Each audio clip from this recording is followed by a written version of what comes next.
This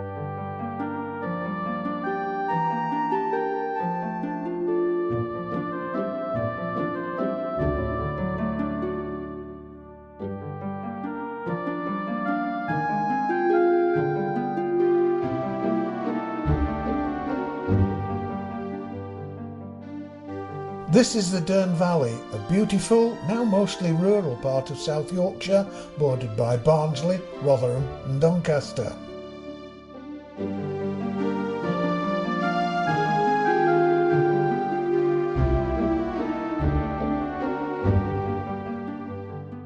The Dearne is a small river which flows for about 32 miles from its source near the small village of Birdsedge on the edge of the Pennines in West Yorkshire. After several miles it passes under the Denbydale Railway Viaduct, which carries the Penistone line between Huddersfield and Sheffield. The river flows onward for a few more miles to Barnsley, where it skirts the town centre and travels under several main roads. Then it's onwards through Watton-Dearne, about midway between Barnsley and Doncaster, and where high quality coal was dug from near surface seams for several centuries. The River Dearne then flows a few miles more through the small village of Bolton-on-Dearne, and finally arrives at Mexborough, where it joins the River Don at Dennerby Main. With the inexorable onward march of mining and, let's face it, other heavy industries from the early 19th century, the Dearne Valley was catastrophically environmentally damaged.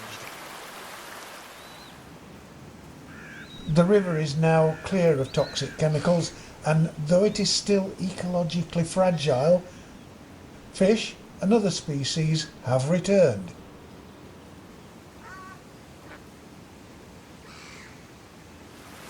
The River Dearne isn't all that's changed. The mines have gone, and the former industrial desert has been transformed into a treasure house of biodiversity. This is due to the work of many organisations and hundreds of committed volunteers. Carlton Marsh Nature Reserve is owned by Barnsley Metropolitan Borough Council and covers some 45 acres of natural wetland that lies within the Cudworth ward. Originally it was fed by Cudworth Dyke, but the water was so polluted that the dyke is now being rerouted around the nature reserve. A railway line ran through the area from Cudworth Junction, and the marsh is flanked to the northwest by scrapyards. You know, Carlton Marsh has come on leaps and bounds with major improvements that were done in 2015 through the Green Heart Partnership. Now, that included local authorities, government agencies, the RSPB, in fact, the Yorkshire Wildlife Trust, and in fact many more than I can name, because we'll be here a heck of a long time. After years of really dreadful industrial damage, the environment has now been, well, rejuvenated, I would say, and the Dearne Valley is now a place where nature can thrive. Tell you what, let's start by telling you what we can see from this hide. The hide overlooks what's called the main scrape, the largest expanse of water on the site, which is surrounded by reed beds.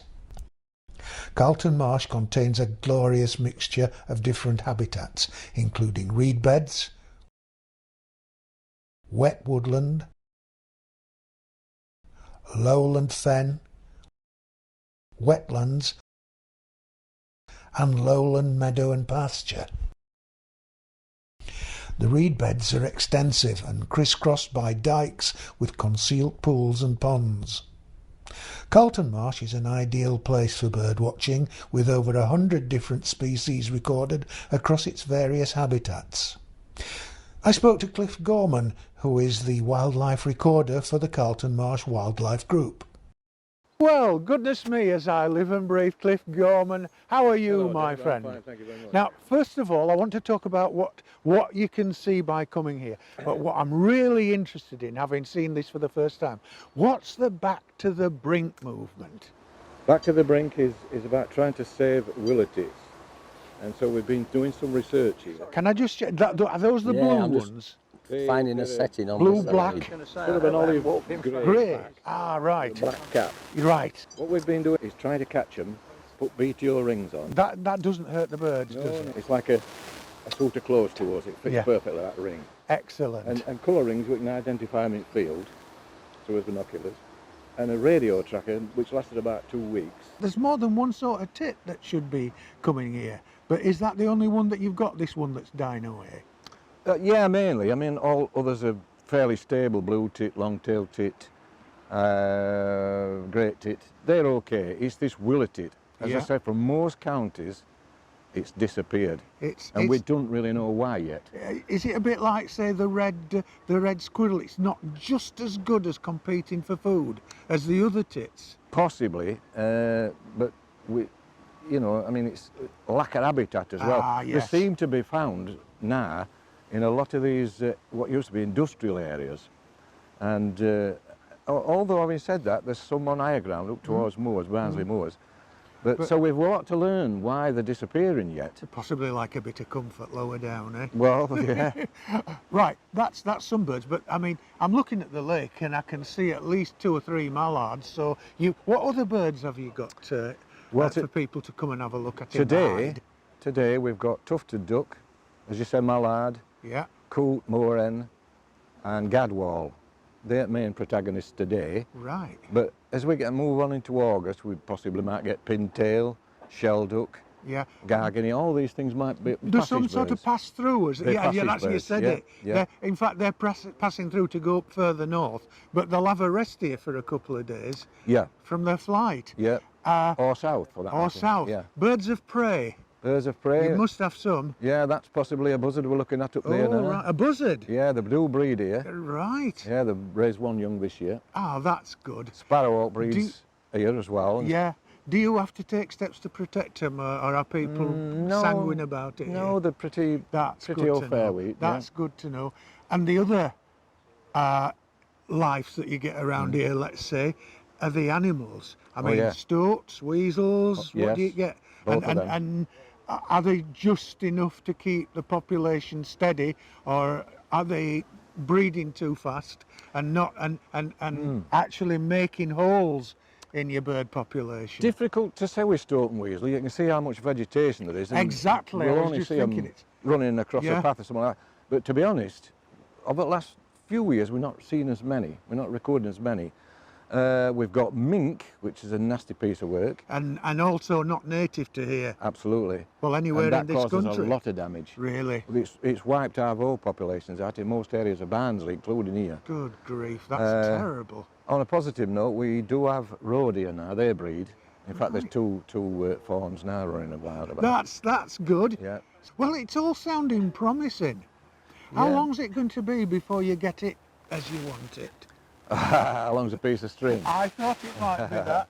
Yorkshire Wildlife Trust is a partner now, and they'll come in and they'll help us from time to time. But they've got other places to manage as well, so they can't be here all the time. So basically, anybody local who might fancy a go at helping you and learning about it, they'll be made welcome, I suppose. They can come on a Thursday morning. Thursday morning? Yeah, that's when we do our... Every Thursday morning. Every Thursday. Well, it's been really champion talking to you. Lots of luck to you. You deserve to have it working, and let's see them fighting for spaces in your in your hide. Well, I don't mean, but you know what I mean. Thanks, with Dave. it being popular. Thanks very much indeed. You're welcome. So, Dave, would you like to come and see some bird ringing? Do you know, I'd love to. Come with me. Okay, Dave, so we've got some interesting birds to show you. What we've caught ringing. That's good, because, I mean, this evening, I'm told evening's a better time for actually ringing birds rather than the daytime. Well, yes and no. It's not as good as morning, early morning. That's a bit better. But it's the second best. So, in day you wouldn't catch them. Now, is it going to be eagles or is it going to be sparrows?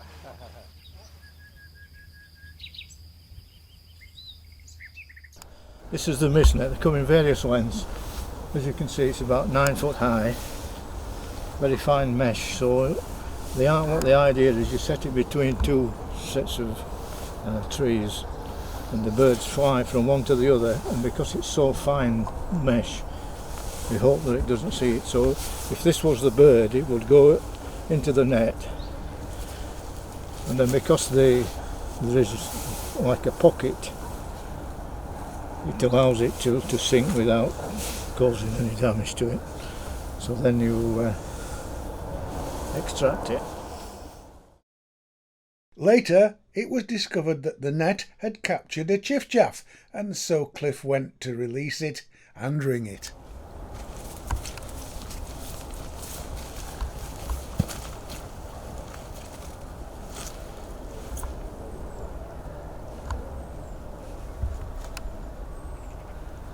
So before we can do this, Dave, we have to have a licence from British Trust for Ornithology and process a lot of birds before we can get that licence. There you go. That is a reed bud tip. Because if one of these in wrong hands, obviously people will do a lot of damage. We'll take that away for processing now.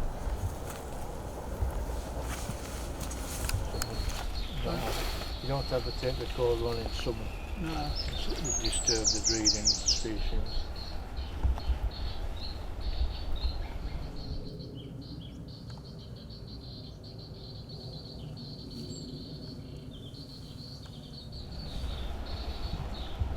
Ring number CXC 989.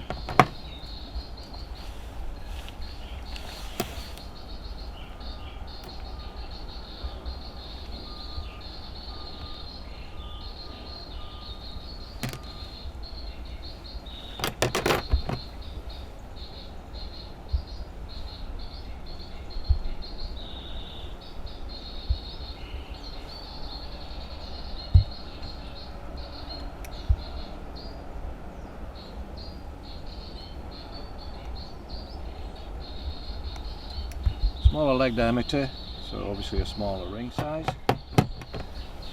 Wing measurement is 55 millimeters.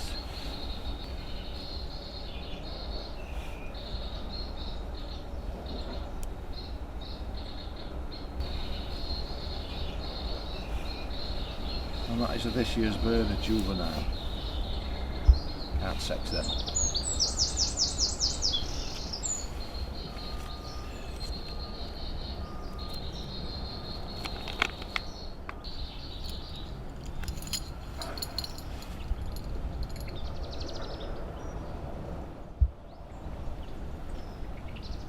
Seven.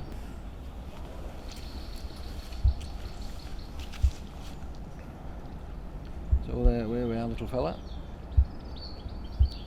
You can go.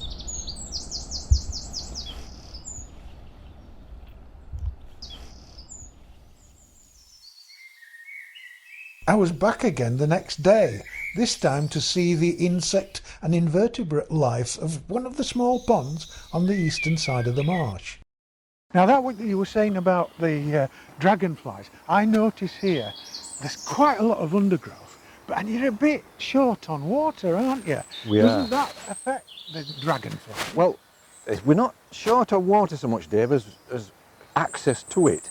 Obviously we Right. can't go in front of Idlewick Big Lake. Well, no, it's crazy. quite. I can see There that. is some water at Old School Pond that we've Yeah. just passed. Yeah. It's getting a bit overgrown, but there yeah. are damsels and dragonflies Yeah. on it when sun's on Yeah, it yeah. from time to time. And then we've got another one, what we call Ullen Barnsley Pond, which is Oh, on... that must be something to do with the railway.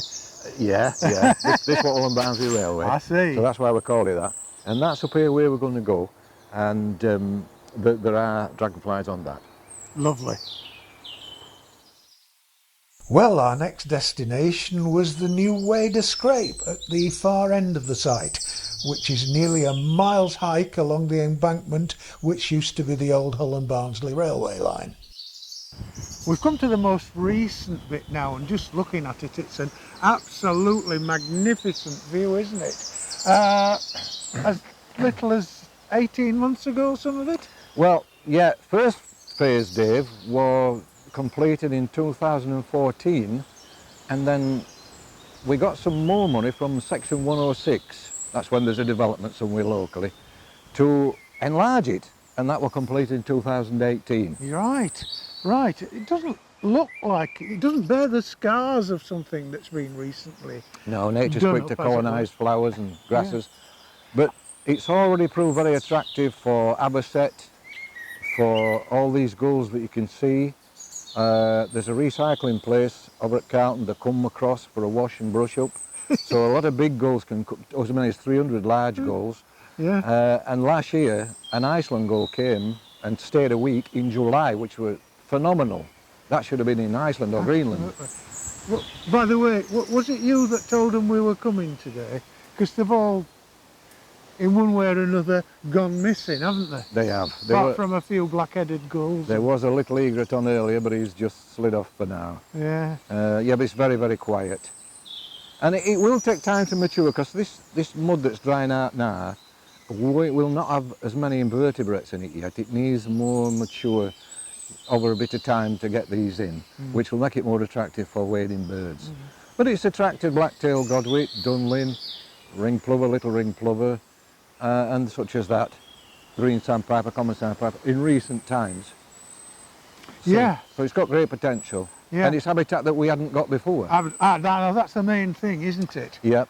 And of course, you're doing things with the old railway track now that you've got who owns what sorted out with the council, haven't you? Absolutely, yeah. We'll be coming shortly across into council's hands, deeds, and we can manage all this railway embankment and that western meadow that we've not been able to manage for 5 or 6 years now. But that dispute has been running now for more than 30 years. So that's a big relief to have that sorted, and then we can develop that more for dragonflies and wildflowers. Well, we set off back down the long pathway on our way to see the wet woodland area, which is so attractive to the willow tits, whose population Cliff is aiming to increase. On our walk back, we discussed the trees that grow on the site. Is it a mixture of trees? Yeah, Are you mostly sycamore? No, there is sycamore, but there's ash, willow, hawthorn, hazel. Wow. There's all along here. Some self-set, some were planted. Are you having any trouble with ash dieback? Not noticed it here yet. Oh, that's Not good. That's good recognised luck, isn't it? Well, it may have come, but not yet. Well, let's hope it never comes. Because on my left here, Dave, this particular area where there's ash and oak together is where we get purple hair-streaked butterfly. Oh, it loves them two trees together, and we've got colonies of them. Yeah. Now that's one that moved in about 20 years ago. Who would know this was a railway line? Who would know this was part of an area where waste from steelworks and coal pits were? Absolutely. It just beggars belief now, doesn't so it? Recognisable, isn't it? It's actually gone right back to nature, hasn't it? This is a very special and quite rare kind of habitat. It's known as wet woodland. Because of the gradual loss of wet woodland in this country, the willow tit, which depends on it, has diminished alarmingly in numbers. So, as part of a Yorkshire Wildlife Trust project, Carlton Marsh is one of the local sites designated as a new habitat to save the species. I've climbed up a banking, there's a banking the other side, and where I'm walking is absolutely dead straight flat. It's an old railway, isn't it? It must be. Yeah, it's a raised embankment. It was brought in as part of Ullen Barnsley Railway in 1885. It opened in July that year, so they brought a lot of material in, and this nature reserve inherited it when it was abandoned in 1967. And to my right there were a big marshalling yard as well, so a lot of coal from South Yorkshire collieries went on this railway as well to their own port at Hull. At Hull, where it went probably to the Baltic. Well, yeah, they did export an awful lot of coal. Yeah, yeah. Now, it's all right talking about how things are made up, but you've got a sort of initiative about willow tits, haven't you? We have, yeah. That we need to know about, please. Yes, this Back from the Brink project. That's it. is about willow tit, and this wet woodland behind me Yes. contains willow, alder, ash, Yep. and this is where we've heard them singing this year again, albeit only one. And I mean, there's singing going on up here as well, isn't there? It is an elusive bird, but they've Yeah. been in this area all spring. Whether they're bred, we're not quite sure, but it's good to know that there's at least some still around. And hopefully when I get netting next month, we'll catch a few. And having heard all about the willow tit project from Cliff, we both returned to the hide at the end of the main scrape. And it's not just a case of multi birds from any breed you can think of, and fish that we've talked about at the beginning when we were going round, but you've got bees, both bumble and honey, you've got wasps, you've got moths. I mean, it's never ending, is it? And then that's not mentioning dragonflies and things like that. So and ladybirds. Go on, Dave. How do you keep an eye on it all? Well, on a daily basis, I put everything onto my voice recorder, what I see, update my database when I get home, whether it's a moth, a butterfly, a dragonfly, and also people send in to me what they've seen, and that also goes onto different databases. And then by end of year, we can create this report from everything that's been sent in and brought up to date. And there's also a blog called Barnsley Bird Blog, and on a daily basis, any interesting sightings goes on that. So yeah, it's a full-time job, but especially at end of year, bringing everything up to date so you can write a report like this. Yeah, I suppose it's sometimes a matter of luck, but mostly a matter of doggedly hard work, Sherlock Holmes type of tracking down what you've got, where it is and what it is. Yes, it is. You see, just take birds for example. To be able to establish how many possible breeding pairs you've got, you have to come pretty regular during spring and listen for singing males. Yeah. And plot where they are. Yeah. And then and count them up. see which one he fancies the most, sort of thing. Yeah. And so that gives you a good idea in terms of birds what you've got in population. And then when summer comes, you've got your butterflies, you count them. We've got 26 species of butterfly recorded, 18 species of dragonfly, 185 bird species, and so on. 285 moths. And so growing. There's a lot, it's still always growing, yeah. Yeah. And so we took our last look at the Carlton Marsh site in order to pay a visit to Barnsley Town Hall. There I had a chat to Councillor Charlie Wraith about the council's part in dealing with the Carlton Marsh Nature Reserve. Charlie, what's the involvement of Barnsley Council when it comes to setting up Carlton Marsh and how it all came together? Well, this goes back many, many years. It goes back to 1976, actually, when it were opened as a nature reserve. And it were on a piece of land that had been flooded due to mining subsidence. And so that went on, and there were major habitat creation done then, of years after 76, and it were designated a nature reserve in 1980. Why is it so important to Barnsley? Because it's the jewel in Barnsley's crown. It is absolutely, where it's situated, it's absolutely beautiful. And anybody that got, people that have taken children from schools, visitors, local newspaper, etc., they've not wanted to come away. And I take them in the hide, and they look at hide and down nature reserve, you know, and it really is beautiful. And there's the biggest scrapyard in Europe, just situated on right hand side. So there you go. But really nice place. I can tell your enthusiasm for it. So how did you get involved in the first place? Well, involvement I've had, which has been, and I've got to emphasise this, minuscule outside of the volunteers. When I've gone down, which I've gone down, and I've done work, and I've done painting, and I've done chopping trees down and shrubs, etc., etc. But my involvement came about when the volunteers wished to join a meeting that I chair in Cudworth, called Cudworth Environment Committee. And they now come under umbrella of that.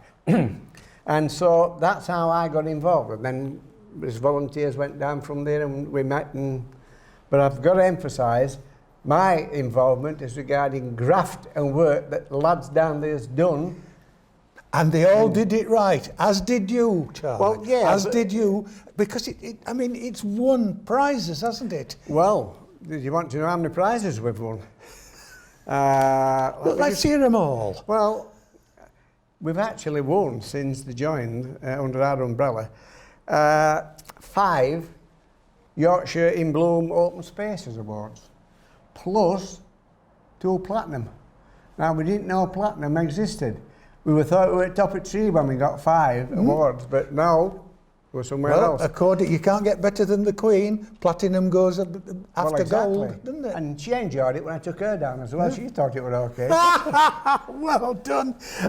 Finally, what about the future? It's a serious business, and let's face it, council funding and any funding is getting a bit tight, isn't it? Well, future worries me. Not because of funding, because of we need youngsters in there to come forward. Because all the people that are down there, again, a bit like me, past the sell-by date. So there's 2 particular people that I wish to really pay tribute to. Please do. And that's Cliff Gorman and Keith Bannister. Now, Cliff Gorman's absolute diamond, and so is Keith, come to that. But the work that they do down there is unbelievable. So, as regards council involvement, there's actually 90% at management work, 90%, done by volunteers at Carlton Marsh. But we also have a wildlife group, we've spoken about Cudworth Ward Alliance, BMBC Park Services as well, and not to forget valuable assistance also provided by Yorkshire Wildlife Trust and the North East Environment team. That's people that goes round. Yeah. There's been quite a bit of money spent down there. I think it was 2015, £60,000 was spent. On major habitat improvements. But what does it look like now compared to what it did at the start? Well, absolutely beautiful.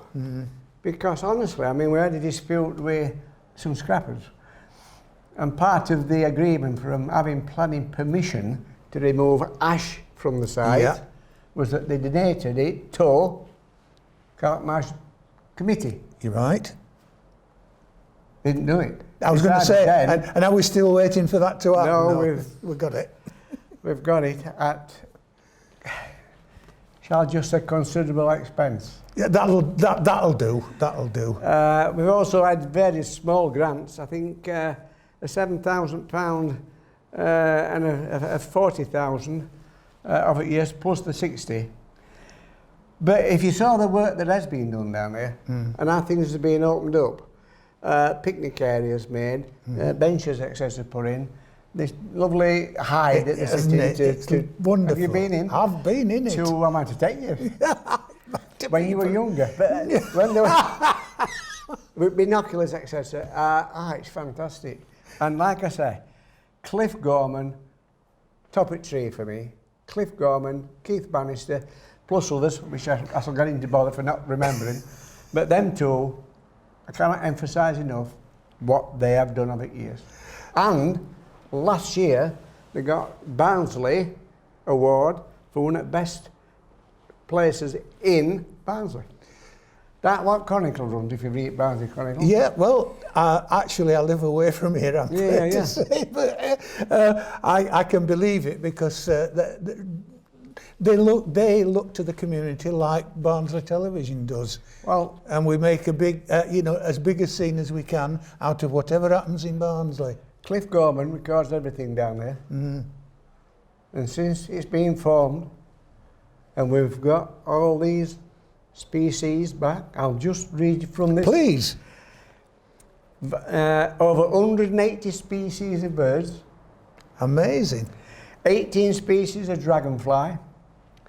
27 species of butterfly, and over 340 species of vascular plants. Thinking of those numbers that you've just put in, that's more species that I'll bet than there were before it got turned into a, well, let's face it, an eyesore. I mean, there's a lot of work being done down there regarding taking this disputed land back into an area, Carlton Marsh.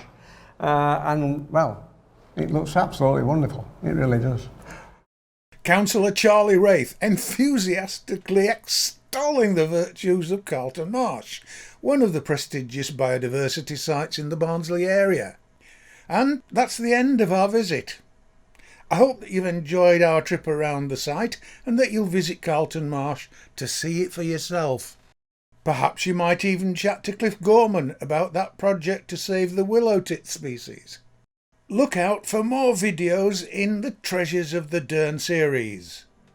In the meantime, farewell from Carlton Marsh.